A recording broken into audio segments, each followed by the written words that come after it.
Cumprimento a todos com a graça de nosso Senhor Jesus. Será que Natan Rufino é teísta aberto? Bom, o Natan Rufino é um personagem que está cada vez mais atacando a fé reformada, né? E ele que é o novo cavaleiro templário, né, do CACP, amigo aí, irmão do João Flávio Martinez, na causa antirreformada, ele, o próprio Natan Rufino, que é um seguidor de Kenneth Hagin, que todos conhecem, né, que defendeu a confissão positiva, a unção do riso, o que o próprio Natan Rufino afirmou que se Kenneth Hagin é um herege, ele também é, né, palavras dele, né. Enfim, eu vendo um vídeo do Natan Rufino, que veremos uma parte aqui a partir do tempo 15 minutos e 20 segundos, algo acendeu uma luz aqui de alerta, né? Em que é muito claro a aproximação de Natan Rufino das concepções do teísmo aberto. O teísmo aberto, como você sabe, ou a teologia do processo, é uma concepção que provavelmente nasce de forma mais específica em Socino, né? E hoje, alguns que, por batalharem tanto contra a fé reformada e os postulados da doutrina da providência e da predestinação, defendendo constantemente o livre-arbítrio soberano, né, puro e eterno, esses acabaram indo adiante num passo lógico e se tornaram teístas abertos. Inclusive, no mundo há defensores dessa teoria que eram ferrenhos anti-reformados, anticalvinistas e tornaram-se defensores dessa teologia ou dessa teoria, né, que esvazia Deus de seus atributos, achando que com isso estão livrando Deus de alguma culpa, do mal, etc. Né? Há um livro de John Piper, organizado aí com outros autores, intitulado Teísmo Aberto, em que há um trabalho acadêmico refutando as posições e os autores recentes dessa linha aí. No Brasil já temos alguns com isso. E, como você notará, aqui nessa palestra, nessa pregação do Natan Rufino em uma igreja, é perceptível que as suas palavras acenam nessa direção, né? Então eu vou colocar para você a partir do tempo 15 minutos e 24 segundos. Acompanhe, depois eu irei fazer alguns comentários. Vamos lá. Amém, irmãos? Mas muita gente se pergunta, e às vezes é uma coisa tão simples, uma besteira dessa. Eu sei que é uma questão mais técnica, é necessário um pouco de conhecimento, talvez um estudo mais aprimorado, mas não é uma coisa difícil de se resolver. Basta a gente procurar no lugar certo. Mas por causa de textos assim, olha só, está cheio da Bíblia dessas pegadinhas. Mas por causa de textos assim, as pessoas ficam angustiadas, entristecidas, criando doutrinas loucas de que Deus está controlando minimamente todas as coisas, microgerenciando o sofrimento, a agonia e a dor de um filho seu, até determinando que estas pessoas sejam criadas para ir para o inferno, como se Deus fosse o autor de todo o tipo de punição e sofrimento que os seres humanos experimentam. Muitos crentes, quando vem uma desgraça, uma coisa qualquer, dizem: é Deus, porque Deus controla tudo, tudo está nas mãos de Deus, Deus escreve certo por linhas tortas, Ele dá o frio conforme o cobertor, Deus sabe o que faz. Está muito quieto aqui hoje à noite. Eu pensei que eu estivesse numa igreja pentecostal. Quantos estão me ouvindo? Essa é a coisa que mais perturba a cabeça e o coração do cristão. Por que, meu Deus, por quê? Por que ele nasceu cego? Por que? É o que os discípulos estão perguntando. Por que ele nasceu cego? Foi culpa de quem? Pelo menos eles estavam um pouco melhor do que nós, porque nem sequer cogitaram que a culpa era de Deus. Eles queriam saber se a culpa era dos pais ou era dele mesmo, né? Mas Jesus respondeu: nenhuma coisa nem outra. Desde o momento em que Adão cometeu alta traição, Satanás se tornou o Deus deste mundo e o mundo jaz do maligno. Toda a criação sofre, geme e suporta angústias até agora. É o que Paulo diz em Romanos capítulo 8. Então, não há uma explicação do porquê. Eu sei que a morte é uma consequência direta do pecado, mas os bois, as vacas, os gambás, os perus, todos os bichos... Bom, aqui nós observamos que ele acena de forma clara se ele constrói a sua teologia em torno do teísmo aberto, não sei, né? Não tenho nenhuma afirmação da parte dele, mas ele caminha muito próximo dos defensores do teísmo aberto, como esse livro aqui, A Natureza e o Caráter de Deus, do Pratney, em que ele ataca a posição, né, tradicional da onisciência de Deus, do domínio providencial de Deus, conforme entende a tradição cristã reformada, agostiniana e protestante, que está claramente revelado na Escritura, né? Então, vamos deixar que Nathan Rufin fale desta forma e que aqueles que acham que ele os representa no ataque à fé reformada, que se comprometam com esse tipo de coisa. Bom, o que a Escritura de fato diz? Por exemplo, nós sabemos que, como ele mencionou, toda a humanidade está sob a maldição do pecado. Então, mesmo essa humanidade sob a maldição do pecado, para existir, ela precisa de Deus.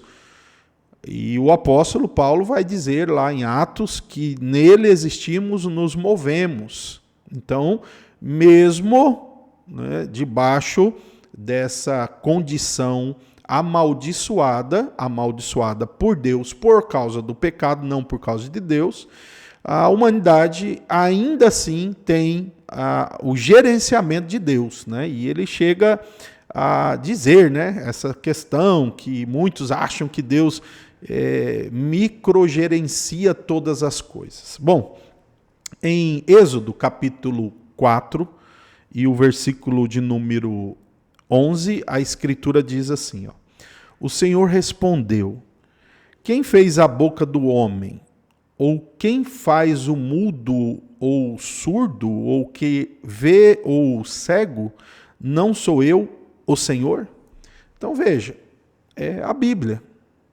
A Bíblia mostrando que Deus está assumindo a criação daqueles que nascem com problemas, certo? Por quê?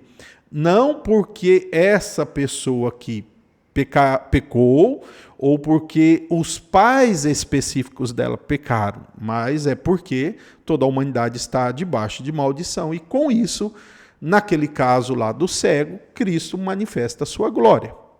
Mas continuando ainda, o texto do Salmo de número 147, a Escritura mostra que Deus ele rege todas as coisas, inclusive o mundo vegetal, né, a natureza, até mesmo, né, os astros. É a Bíblia que diz isso.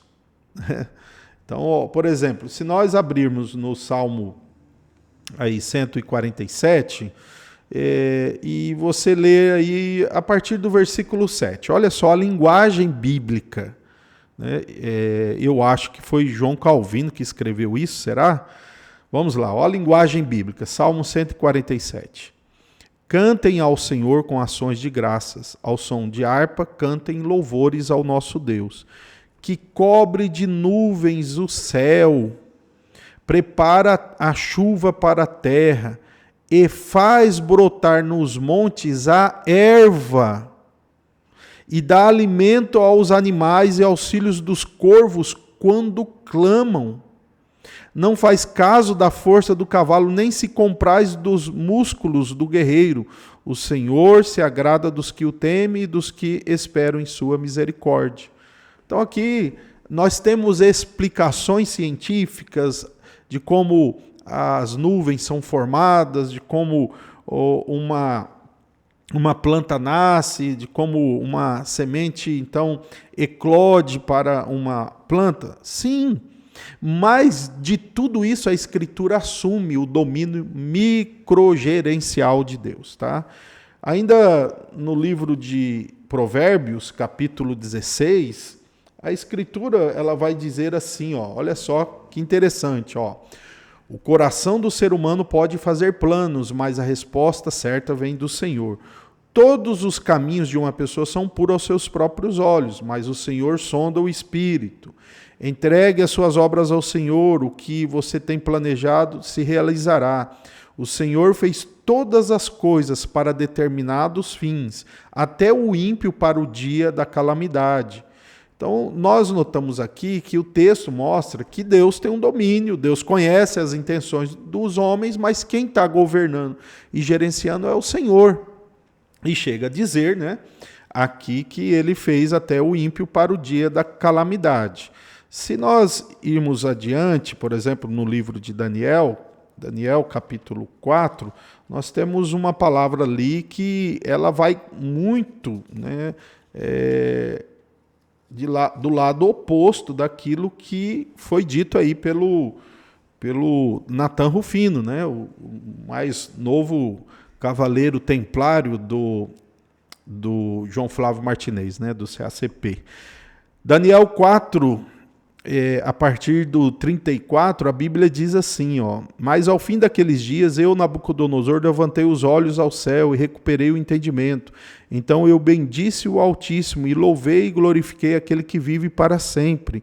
O seu domínio é eterno e o seu reino se estende de geração em geração. Olha só. Todos os moradores da terra são considerados como nada, e o Altíssimo faz o que quer com o exército do céu e com os moradores da terra. Não há quem possa deter a sua mão, nem questionar o que ele faz. É Escritura, gente, é Escritura sagrada. Se nós continuarmos, e essa teologia não muda no Novo Testamento, e lermos ali em João capítulo 3, nós encontramos uma verdade muito bendita.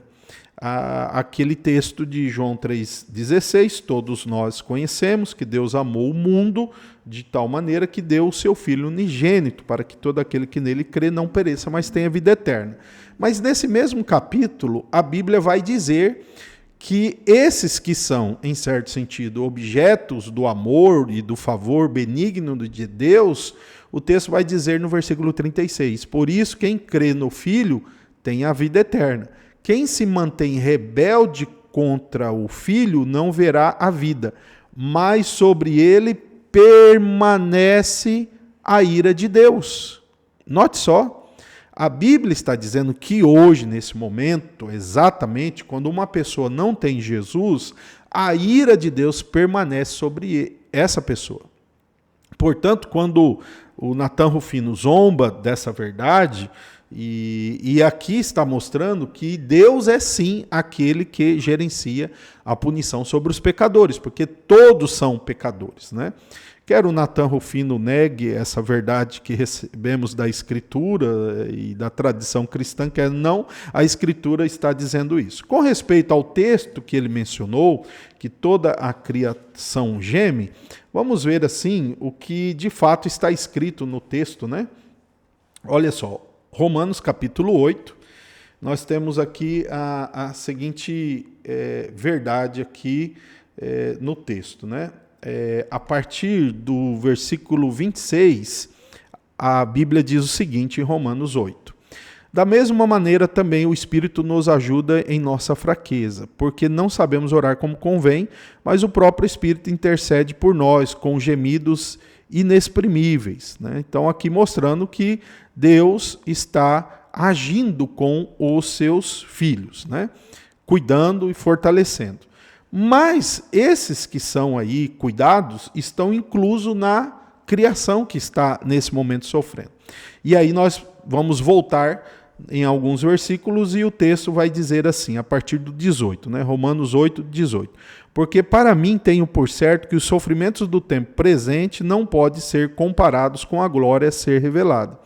A ardente expectativa da criação aguarda a revelação dos filhos de Deus, pois a criação está sujeita à vaidade não por sua própria vontade, mas por causa daquele que a sujeitou, na esperança de que a própria criação será liberta do cativeiro da corrupção para a liberdade dos filhos de Deus. Porque sabemos que toda a criação a um só tempo geme e suporta angústia até agora. E não somente ela, mas também nós que temos as primícias do Espírito. Então observe, quem é que sujeitou a criação a esse tipo de punição?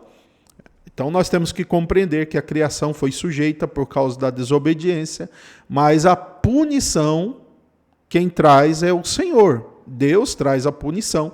Então os gemidos não é porque Deus tem prazer no sofrimento humano, em absoluto isso, jamais, nunca. Mas acontece que toda a criação está sob maldição, sob pecado e também sob o juízo divino. Então, rejeitar essas verdades aqui é o que o teísta aberto faz. Aqueles que são adeptos da teologia do processo acham que Deus está concorrendo como em um dualismo, como em um maniqueísmo, né? Então, há as forças do bem e as forças do mal. Deus, então, está disputando com as forças do mal. É o que nós percebemos aí nessas palavras de Natan Rufino. Agora, pode ser que ele não tenha nada a ver com o teísmo aberto, mas as suas palavras sinalizam perfeitamente a direção que ele está indo. E eu quero dizer uma coisa para vocês. Muitos arminianos, eles se aproximam do teísmo aberto. Muitos arminianos estão próximo do teísmo aberto, estão próximo do Concílio de Trento no assunto salvação, e não adianta. A Escritura ela não tem outro padrão de revelar o domínio de Deus a não ser esse, compreendido pela fé reformada. Ou então você arranje outra Bíblia, né? Ou comece a ter esse tipo de interpretação aí de camisa de força, negando o que a Escritura diz e dizendo que a Escritura está cheia de armadilhas, de pegadinhas aí nesse assunto. Tá bom? Que Deus te ilumine, que Deus te fortaleça.